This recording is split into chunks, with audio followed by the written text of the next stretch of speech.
Hey everyone, today I will show you how to fix GoDaddy email not receiving emails. First, check your junk or spam folder. Sometimes emails can be mistakenly routed there. Open the junk folder and look for any messages that should have gone to your inbox. Next, check your mailbox storage. GoDaddy email accounts have a storage limit, and if you have reached it, new emails will not be delivered. Open your inbox and see how much space is being used. Delete old emails or large attachments that are no longer needed. After checking storage, review your filter rules.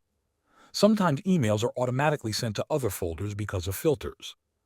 Log into your webmail, go to the settings, and find the section labeled Mail or Filter Rules.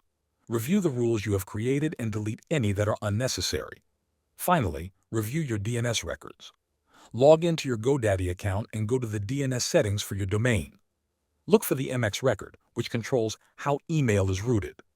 Make sure the MX record points to your email provider correctly. If you are not sure about the correct settings, you can use the option to automatically detect configuration. This is often the most reliable setting for most users. After updating the DNS records, it might take some time for the changes to take effect. By following these steps, you should be able to fix the problem of not receiving emails in your GoDaddy account. Thanks for watching.